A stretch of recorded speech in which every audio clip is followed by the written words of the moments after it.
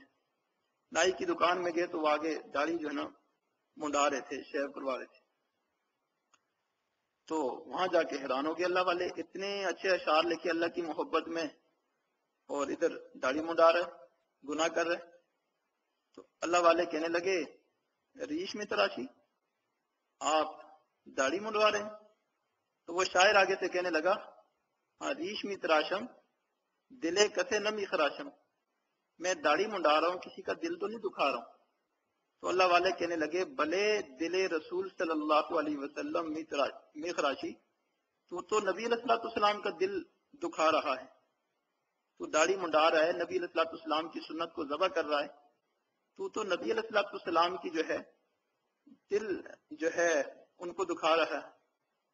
تو جو بندہ عام بندے کا دل دکھائے اسے بھی اللہ تعالیٰ کا وصل اور رضا نصیب نہیں ہو سکتی۔ تو جو نبی علیہ الصلوۃ والسلام کا دل دکھائے، سنتوں کے مطابق زندگی نہ گزارے، سنتوں کو ذبح کرے، اسے اللہ تعالیٰ کا وصل اور اللہ تعالیٰ کی رضا کیسے نصیب ہو سکتی؟ تو وہ شاعر جو ہے نا ہل گیا، کہنے لگا جزاک اللہ چشمم باز کردئی، اللہ آپ کو جزائے خیر دے، آپ نے میری آنکھیں کھول دی۔ وہ مرا بجان جا ہمراز کردئی، اور مجھے اللہ تعالیٰ کے ساتھ تو نے ہمراز کر دیا، واصل کر دیا۔ یہی ایک قدم تھا جو اٹھ نہیں رہا تھا، اور اس کے اور اللہ تعالیٰ کے درمیان میں فاصلہ تھا، اللہ والوں کی نظر پڑی، یہ قدم طے ہو گیا، وہ بندہ واصل ہو گیا۔ تو جو دوست ہمیں متوجہ کرے کہ بھئی آپ گناہ کر رہے ہیں، تو اس دوست کا ہمارے اوپر اتنا احسان ہے کہ گویا اس نے ہمیں اللہ تعالیٰ کے ایک قدم قریب کر دیا، ایک قدم اس نے اللہ تعالیٰ کے ہمیں قریب کر دیا۔ بیٹھ جاؤ۔ اللہ تعالیٰ کے قریب کر دیا. اب جو بندہ ہمیں اللہ تعالیٰ کے ایک قدم قریب کرے تو وہ کتنا بڑا ہمارا محسن ہے، اس کا احسان سمجھنا چاہیے. تو اس ٹکڑے کو پاک رکھنے کے لیے ہر دوست دوسرے دوست کا تعاون کرے. جو کسی کو گناہ میں دیکھے، مبتلا دیکھے، خود اس کو بتا دے. اگر ایسے نہیں بتا سکتا تو پھر اپنے بڑوں کو اطلاع کر دے کہ فلاں بندہ گناہوں میں ملوث ہے. اور اگر کوئی بندہ واضح اور کھلے گناہ میں پکڑا گیا تو اس کی سزا یہ بھی ہو سکتی ہے کہ فوراً اسے مدرسے سے باہر کر دیا جائے. لیکن اب ہم ایک نیک کام کا ارادہ کر چکے ہیں کہ اس مدرسے کے اندر کوئی چھوٹا گناہ بھی نہ ہو اور کوئی بڑا گناہ بھی نہ ہو. اللہ تعالیٰ ہمیں اس پر استقامت دیں اور اللہ تعالیٰ اس میں ہمیں کامیاب کریں. انشاءاللہ یہ ایسا ہوگا، اللہ تعالیٰ خیر کا معاملہ فرمائیں گے. آنے والا ہر بندہ تقوی اور پرہیزگاری کی زندگی اختیار کرنے والا بن جائے گا. کوئی گناہ نہ ہو، چھوٹا بھی بڑا بھی، چن چن کے اپنی زندگی سے بھی اور دوسروں کی زندگی میں سے بھی ان گناہوں کو نکالیں. پھر دیکھیں اللہ تعالیٰ کی رحمتیں اور برکتیں کیسے متوجہ ہوتی. اللہ اکبر کبیرہ. تو امید ہے کہ سب دوست جو ہے گناہوں سے بچنے میں، گناہوں سے بچانے میں ایک دوسرے کے معاون ثابت ہوں گے. اور انشاءاللہ ہر بندہ چھوٹا بھی بڑا بھی تقوی کی زندگی گزارے گا اور اللہ تعالیٰ ہم سب کو تقوی کی دولت سے مالا مال فرمائے. کبھی کبھی لاپرواہی میں چھوٹے چھوٹے صغیرہ گناہ، طلباء میں کبیرہ گناہ تو نہیں ہوتے، صغیرہ گناہ ہو بھی سکتے ہیں، ہو بھی جائیں گے. اس کی صورت یہ ہے کہ پھر فوراً قبل اس کے کہ اس کے اوپر پکڑ ہو جائے فوراً توبہ کر لیں. توبہ کریں گے نامہ اعمال سے گناہ مٹ جائے گا، تو نامہ اعمال صاف ہوگا، یہ جگہ بھی صاف ہوگی، پاک ہوگی، تو گناہ کا نام و نشان نہیں ہوگا، تو پکڑ بھی نہیں ہوگی. اگر گناہ ہوا ہوگا، پتہ بھی ہے مجھ سے فلاں گناہ ہو گیا اور اس پہ توبہ نہیں کر پا رہا، تو پھر اس کے اوپر پکڑ ہو جائے گی. اللہ کی طرف سے پکڑ ہو یا ادارے کی طرف سے پکڑ ہو جاتی ہے، جیسے بھی ہو، تو کوئی نہ کوئی جو ہے اس کے اوپر پھر حال آ جائے گا. اس لیے دعا ہے اللہ تعالی ہم سب کو گناہوں سے پاک زندگی گزارنے کی توفیق عطا فرمائے. یہی تزکیہ ہے، سب سے بڑا تزکیہ یہی ہے کہ ہم گناہوں سے پاک ہو جائیں، گناہوں سے نہا لیں. یہ یوں سمجھے کہ ہم جو ہے گناہوں سے آج ہم نے نہا لیا ہے، آج ہم نے اس مجلس میں پکی سچی توبہ کرنی ہے، توبہ کے ذریعے ہم گناہوں سے نہا لیں گے، پاک صاف ہو جائیں گے، اور آئندہ ہم اپنی روح کو پاک ہی رکھنے کا اہتمام کریں گے. نبی علیہ السلام نے صحابہ کرام سے اس بات پر بیعت لی تھی، بایعونی علی اللہ تشرکوا باللہ شیئا، مجھ سے اس بات پر بیعت کرو کہ اللہ کے ساتھ کسی کو شریک نہیں ٹھہراؤ گے، چوری نہیں کرو گے، بدکاری نہیں کرو گے، کسی پر بہتان نہیں لگاؤ گے. آخر میں شاہ فرمایا وَأَلَّا تَعْصُوا فِي مَعْرُوفٍ، کوئی بھی واضح گناہ نہیں کرو گے، کوئی بھی گناہ نہیں کرو گے، کوئی بھی نافرمانی نہیں کرو گے. تو آج ہم بھی اس سنت کو زندہ کرتے ہیں، سب آپس میں ایک دوسرے کے ساتھ بیعت کرتے ہیں، وعدہ کرتے ہیں کہ انشاءاللہ ہم کوئی بھی اللہ تعالیٰ کی نافرمانی، جس کے بارے میں ہمیں پتہ ہے نا کہ یہ نافرمانی ہے، یہ گناہ ہے، آج سے ہمارا رشتہ گناہ سے ختم، گناہ سے ہمارا رشتہ ختم اور اللہ تعالیٰ سے ہمارا رشتہ پکا ہے. ہاں، گناہ سے رشتہ توڑو، اللہ تعالیٰ سے رشتہ جوڑو. ایک دوسرے دوست احباب کو یاد دہانی بھی کراتے رہو، بچاتے بھی رہو. اللہ تعالیٰ اس مقصد پر، اس عزم پر ہم سب کا حامی اور ناصر ہو، اور اللہ تعالیٰ اس کوشش کو قبول فرمائے. وآخر دعوانا ان الحمدللہ رب العالمین. سب دوست مراقب ہو جائیں، آنکھوں کو بند کریں، سر کو جھکائیں. اللہ، دنیا و معافیہ سے ہٹ کر کے اللہ رب العزت کی یاد میں ڈوب جائیں.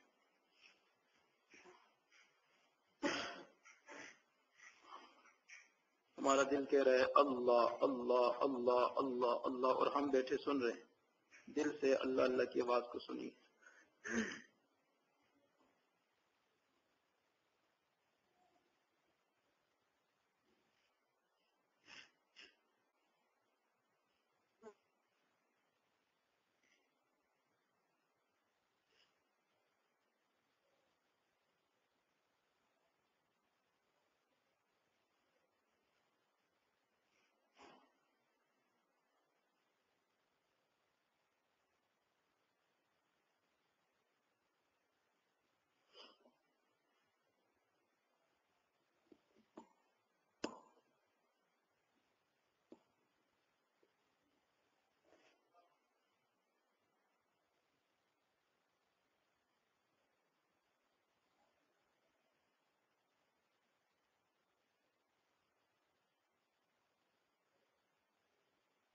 کس سے مانگے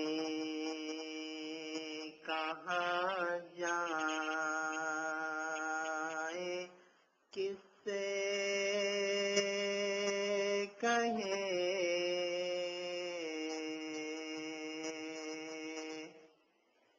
کس سے مانگے کہاں جائے، کس سے کہے اور دنیا میں حاجت روا کون ہے، سب کا داتا ہے تو، سب کو دیتا ہے تو،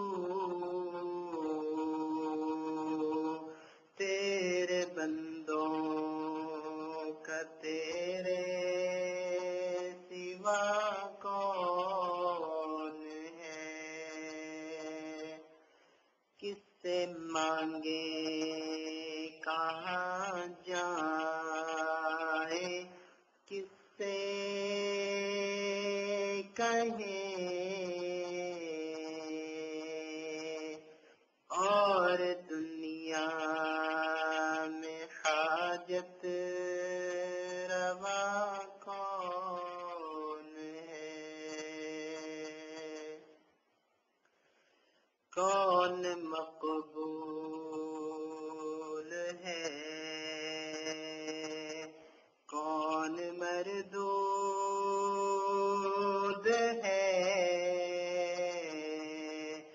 بے خبر کیا خبر تجھ کو کیا کون ہے، کون مقبول ہے، کون مردود ہے، بے خبر کیا خبر تجھ کو کیا کون ہے، جب تو لیں گے عمل سب کے میزان پر، جب تو لیں گے عمل سب کے میزان پر، تب کھلے گا کہ کھوٹا کھرا کون ہے، تب کھلے گا کہ کھوٹا کھرا کون ہے، کس سے مانگے کہاں جائے، کس سے کہے اور دنیا میں حاجت روا کون ہے، اولیاء تیرے محتاج اے رب کل، تیرے بندے ہیں سب انبیاء اور رسل، اولیاء تیرے محتاج اے رب کل، تیرے بندے ہیں سب انبیاء اور رسل، ان کی عزت کا باعث ہے نسبت تیری ان کی عزت کا باعث ہے نسبت تیری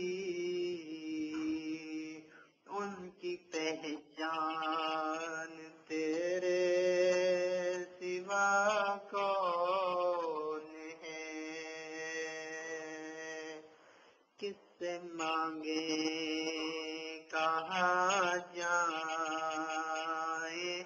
کس سے کہے اور دنیا میں حاجت روا کون ہے اہل فکر و نظر جانتے ہیں تجھے کچھ نہ ہونے پہ بھی مانتے ہیں تجھے اہل فکر و نظر جانتے ہیں تجھے کچھ نہ ہونے پہ بھی مانتے ہیں تجھے اے نصیر اس کو تو فضل باری سمجھ اے نصیر اس کو تو فضل باری سمجھ ورنہ تیری طرف دیکھتا کون ہے ورنہ تیری طرف دیکھتا کون ہے کس سے مانگے کہاں جائے کس سے کہے اور دنیا میں حاجت روا کون ہے سب کا داتا ہے تو سب کو دیتا ہے تو تیرے بندوں کا تیرے سوا کون ہے کس سے مانگے کہاں جائے کس سے کہیں اور دنیا میں حاجت روا کون ہے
لا الہ الا اللہ محمد رسول اللہ فرمائے.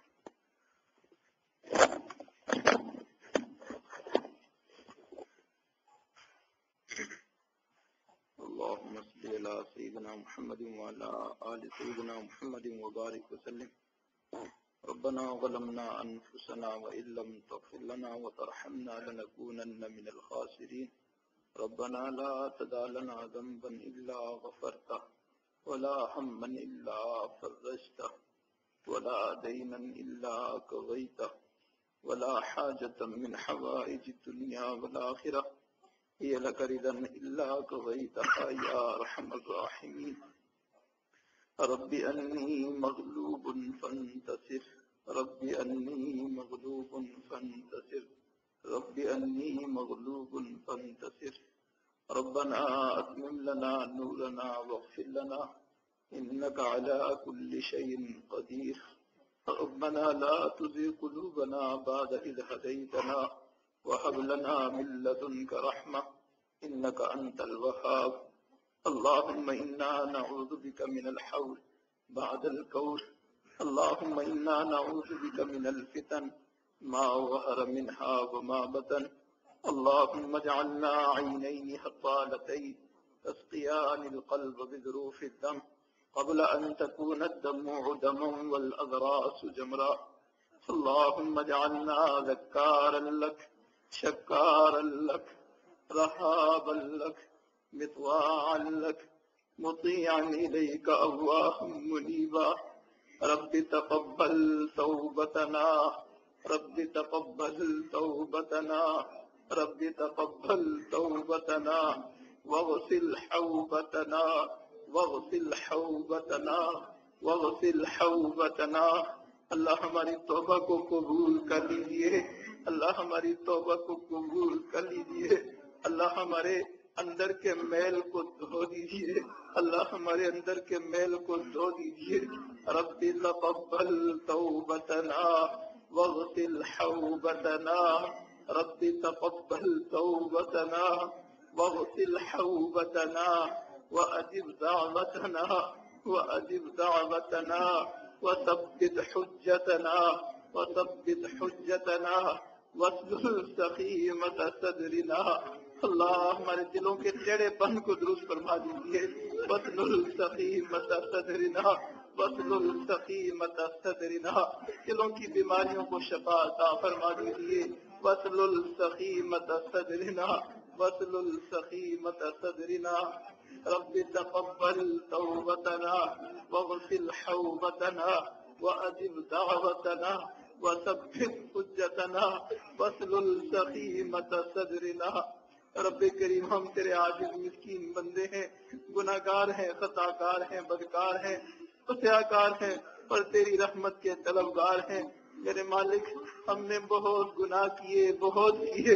میرے مالک گناہ کر کر کے زمین کے چپے چپے کو بھر دیا. اللہ زمین کے چپے چپے کو بھر دیا. زمین و آسمان کے فاصلوں کو بھر دیا. لیکن میرے مالک کیا ہوا؟ اگر ہم نے ریت کے ذرات کے برابر گناہ کر لیے، اگر ہم نے درخت کے پتوں کے برابر گناہ کر لیے، آسمان کے ستاروں کے برابر گناہ کر لیے، ان رحمتی سبقت غضبی، یہ تیرا ہی اعلان ہے. تیری رحمت تیرے غصے پر غالب ہے. میرے مالک تیری رحمت کے وسیع سمندر کے سامنے ہمارے یہ گناہ ایک قطرے کی حیثیت بھی نہیں رکھتے. اللہ اپنی رحمت کے سمندر کو متوجہ فرما دیجیے، متوجہ فرما دیجیے، متوجہ فرما دیجیے. آج ہم سب کو گناہوں سے نہلا دیجیے، گناہوں سے نہلا دیجیے، پاک کر دیجیے، صاف کر دیجیے، دھو دیجیے. میرے مالک ہم نے دیکھا بچہ گندا ہو جاتا ہے، ماں اسے پھینک نہیں دیا کرتی کچرے کے ڈھیر پر، بلکہ ماں اسے دھو کر خوشبو لگا کے اپنے سینے سے لگا لیتی ہے. میرے مالک ہم بھی تیرے بندے ہیں، اگرچہ گندے ہیں. اللہ ہمیں راندہ درگاہ نہ بروا دیجیے، پردود نہ بروا دیجیے. اللہ تو 70 ماؤں سے زیادہ پیار کرنے والا ہے. اللہ ہمیں دھو کر، ہمیں نہلا کر، ہمیں پاک صاف کر کے اللہ اپنا قرب عطا فرما دیجیے. اللہ اپنا قرب عطا فرما دیجیے. اللہ اپنا قرب عطا فرما دیجیے.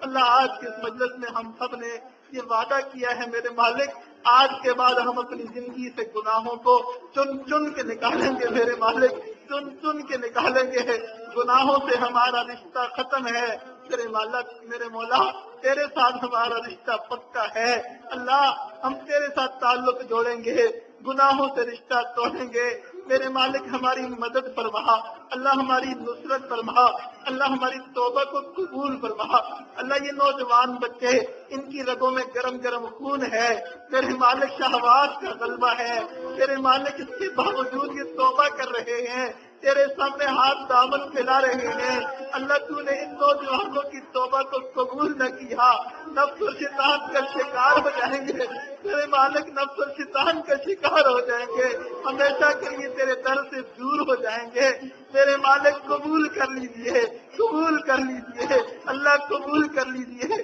اللہ، ان سب بچوں کو لے لیجئے، اپنا بنا لیجئے، اپنا بنا لیجئے اللہ، اپنا بنا لیجئے اللہ، ہماری مثال تو اس بچے کی سی ہے جو چلتے چلتے تھک جاتا ہے، کہتا ہے ابو اٹھا لیجیے، مزید چلا نہیں جاتا، تیرے مولا ہم بھی ایسے ہی سالک ہیں اللہ، اس رستے پہ چلتے چلتے نفس میں شیطان کا مقابلہ کرتے کرتے اب تھک چکے ہیں اللہ، تھک چکے ہیں، اپنی مدد کو متوجہ فرما دیجیے، نصرت کو متوجہ فرما دیجیے، مدد شامل حال فرما لیجیے، ہاتھ پکڑ لیجیے، اپنا بنا لیجیے، اپنا بنا لیجیے میرے مالک، اپنا بنا لیجیے اللہ، تیرا ہی حکم ہے سوالی کو خالی ہاتھ نہ لوٹاؤ اللہ، ہم بھی تیرے در کے سوالی ہیں، رات کے اندھیرے چھائے ہوئے ہیں، دنیا کے بادشاہوں کے دروازے بند ہیں، تیرے در پہ ہم فقیر بیٹھے ہیں اللہ، تجھ سے تیرے فضل کی بھیک مانگتے ہیں،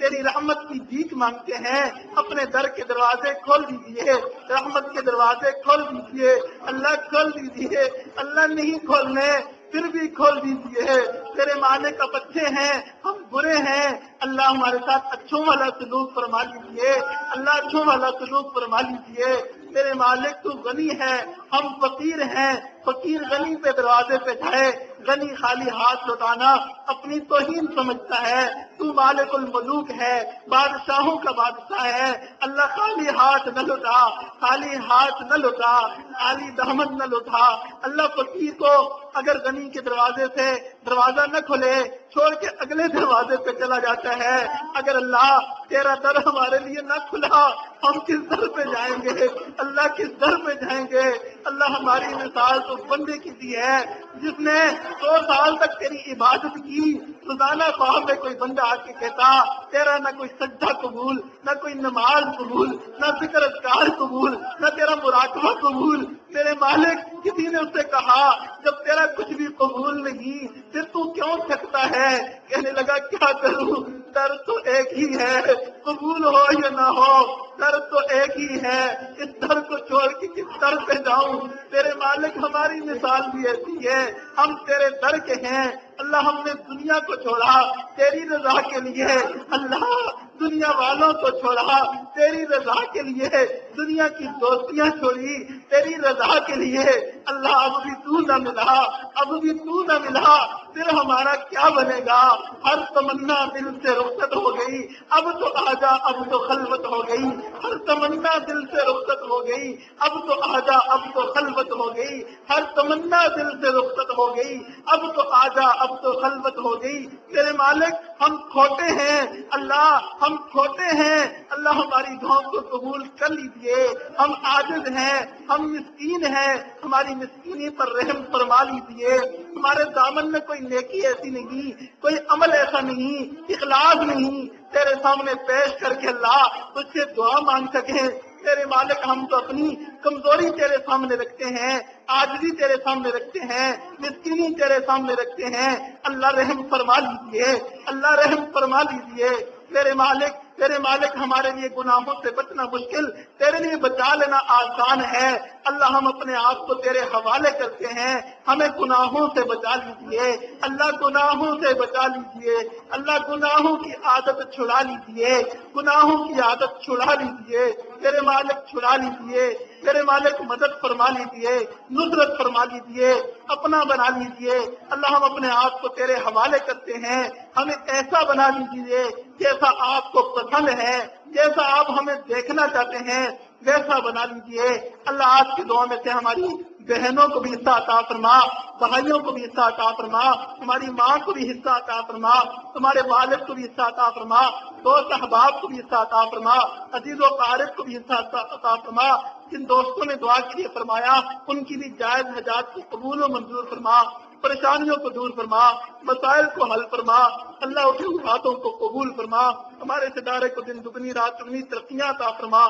ترقی کے لیے جن اسباب وسائل کی ضرورت ہے غیب کے خزانوں سے پورا فرما، ظاہری باطنی ترقیاں عطا فرما۔ اللہ ظاہری باطنی فتنوں سے محفوظ فرما۔ رب کریم جو دعائیں مانگی وہ بھی عطا فرما۔ اللہ حرمین شریفین کی بار بار حاضری نصیب فرما، اسباب اور وسائل میسر فرما۔ رب کریم جو دعائیں مانگنی چاہیے تھی نہیں مانگ سکے وہ بھی عطا فرما۔ نبی علیہ السلام نے جو خیریں مانگی وہ سب خیریں ہمیں بھی عطا فرما۔ جن شرور سے پناہ چاہی اللہ ان تمام شرور سے ہمیں بھی پناہ عطا فرما۔ ربنا تقبل ربنا تقبل ربنا تقبل منا انك انت السميع العليم وتب علينا انك انت التواب الرحيم۔ رب انی مغلوب فانتصر رب انی مغلوب فانتصر رب انی مغلوب فانتصر۔ وصلی اللہ تعالی علی خیر خلقہ محمد وعلی آلہ واصحابہ اجمعین برحمتک یا ارحم الراحمین۔